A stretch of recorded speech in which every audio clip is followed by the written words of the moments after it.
Vibes. It's the third type of double exposure technique that I employ often. I think most photographers think of double exposures as some sort of gimmick or like party trick. But personally, I see them as a valuable storytelling tool. Basically, the idea behind vibes is it helps build up a story in our head. It builds up an essence around a thing. So when we think about something, the vibes heavily influence how we think about that thing. Now, what does that even mean if I were to break it down? Well, the word vibes, by definition, is undefinable. That's kind of the point. It's not something specific, it's a feeling. It's a vibe.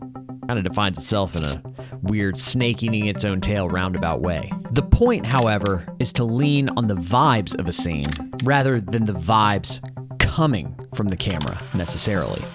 I think when people refer to vibes in photography, they're often referring to the characteristics of their camera, or, whether they're shooting film or with an early 2000s digicam. When I refer to vibes, I'm wanting to exaggerate the characteristics of the subject of my image. And in the past, I've done that using double exposure photography.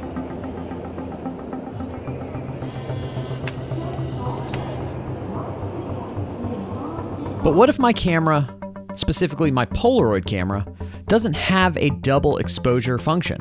What then? Well, that's what I'll be exploring in this video. But first, this is Double Negative, a photography podcast by Will Malone, with your host, me, the titular Will Malone. Make sure to like this video and subscribe to this channel if you're picking up what I'm putting down. Now, this channel is a lot of things. One of them in the past has been a Polaroid i2 hype channel. Yes, I like the Polaroid i2. In fact, it's probably my number one most used Polaroid camera most of the time. It's the one I grab for the most often. Turns out if you spend over a year and a half with one particular camera, you get pretty comfortable with it. And that's kind of where I've landed with it. It's kind of my go-to. I'm just very comfortable with it. It's like an appendage. But in my heart, I'm an SLR guy. I've been so jealous of all of you with your beautiful Polaroid SX70s, gallivanting through Policon and social media.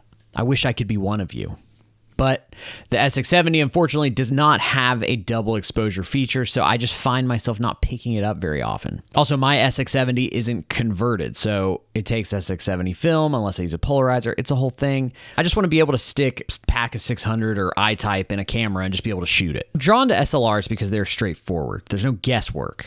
However, I can't say the same about Polaroid film itself. Polaroid film is going to take you where it wants to go, rather than always going where you want it to go. It's frustrating to a lot of people, but to me, I see it as an opportunity. Polaroid film has two key characteristics that make it what it is: the inky, deep void shadows and the creamy, diffused highlights. I don't really care about people's complaints about the film. Personally, I love it. I love the way it looks. I love the way that it looks different from the old formulation of Polaroid film. And I also love that it has its own defined personality compared to Instax film. They just look very different. Now, it's definitely frustrating when trying to compare two Polaroid cameras, but let's be fair, I was kind of out of my depth with that one, and I'll probably never be doing comparison camera minutia ever again. Basically, Polaroids often look like paintings, and I was trying to get at this using double exposure during my Polaroid 365 project last year. There were a few times where I really nailed the effect I was after with Polaroids during that project. And I assumed that double exposure would be the only way to make it feel the way I wanted it to feel, to capture vibes. Yeah, so I got a Polaroid SLR 680. I've always wanted one of these, but I never really got around to one. And they're kind of expensive. I didn't plan on having this one either, but my father-in-law, Chris, dropped this one on me out of nowhere as a gift. I couldn't believe it. It was very nice of him to give this to me. Now, if you know anything about these cameras, you'll know that they need to be serviced, probably. The 80s was a wonderful time of economic prosperity, Rocky IV, and cheaping out on camera materials, apparently. There's some stuff in here like the mirror, for instance, that could possibly be hanging by a thread due to some cheap silicone that comes unglued and dries out over time. Turns out that was going on with mine. It was just hanging there, not fully connected to the inside of the camera, which means if it eventually came completely unglued, I would fold the camera and it would shatter the glass. So you want to get your SLR 680 looked at if it hasn't been before. So to get mine serviced, I sent mine to the doctor. Dr. SX70. Jeremy got me all fixed up. And he even sent me some video clips and photos as he worked on it to keep me up on what needed to be done. He did a great job. Highly recommend. Okay, so back to vibes. The flash on this camera is really what helps me simulate double exposures with a single exposure. The flash freezes an object in space, while I can move the camera around during the duration of the exposure. The ones that work look like a painting. Now, this is an expensive technique to practice. I've gotten a lot of duds. I've learned that you have to have a healthy amount of bright highlights as well as dark shadows to work with. Too much darkness or too much sunshine and brightness will ruin it. These photos, strangely enough, work the best in like kind of cloudy and gray lighting conditions, actually. I've been putting out these images for paid members on my Substack lately, so if you want to keep up with my latest series of images, make sure to sign up for that.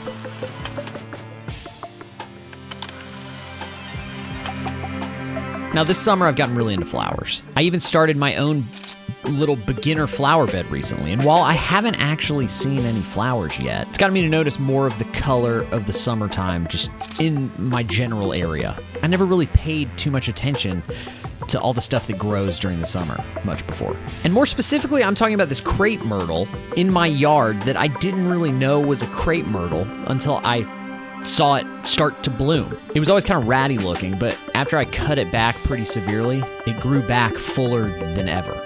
Now I can't unsee the crape myrtles that grow basically everywhere around here.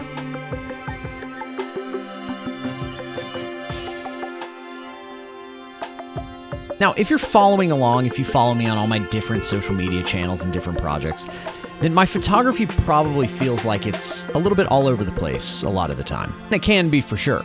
I try to indulge a lot of ideas and experiment as much as possible just to get better at the craft of photography. I want to leave no stone unturned. And that leads me down some interesting paths. But I think if I were to narrow it down to what I'm really going for in my work, it would be some form of unreality. I want everything to feel kind of surreal, which means I either get that through various techniques like what I talked about in this video, double exposure, long exposure, flash, or I just shoot photos of subjects that are already kind of surreal by themselves. And minor camera features can make a big difference to this goal. I was never really able to photograph flowers with the Polaroid i2 because you can't really get too close up to your subject. And with the rangefinder, viewfinder situation, it's really hard to center your subject in the frame the closer you get. Photos were always crooked and out of focus anytime I tried to shoot like a flower with the Polaroid i2. But with the 680, I realized I could get way closer to my subjects. And because it's an SLR, I can look through the viewfinder and see basically what I'm going to get. I can manual focus if need be, which is really nice. I really like that. Those simple changes have really opened up an entire different world of photography. Just those little things.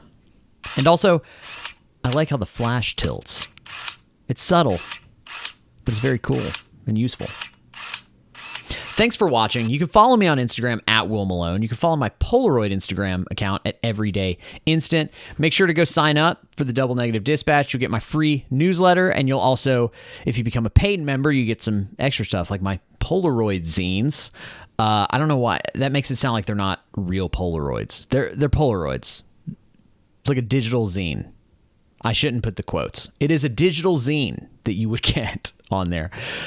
Also, last week, I put out a call. If you wanted a postcard for me, to go DM me on Instagram. Well, I got totally swamped with those. So I'm cutting it off. We're chilling on that for the time being. But I will put out a call either on my Substack or Instagram for if you wanted to get a postcard from me. It could be, who knows? Who knows what it could be? It could be a shopping cart. It could be Waffle House. It could be Joshua Tree. It could be a liquor store in Colorado. It could be some of my older Polaroid stuff. You never know, but it's free.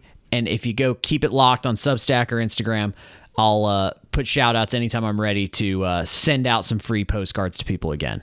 I really thank everyone who got in on it the first time. I sent a ton of postcards to all over the world. I mean, I hope they get there, if I'm being honest. If I messaged you, I sent you a postcard. So if you heard from me, one was put in the mail, Now, if it gets there, if you live in the Philippines or Australia or wherever, there's only so much I can do about getting it there, but I did put it in the mail with your address on it, and it is at least headed towards you. May fall in the middle of the ocean. I don't know. We'll see about that. Some postcards I've sent to the next state over in Georgia. It's taken a month to get there. Some I've sent to the UK. It's taken like 3 days. So I don't know what's going on with the postal service all over the world. Apparently, it's really hard to get one piece of paper from one end of the globe to the other. Can't control that. But if you heard from me, I promise you I sent one. If you didn't get it, let me know. And maybe on the next round, I can shoot another one your way. So again, thank you so much. I really appreciate all of you. And I will see you again very soon.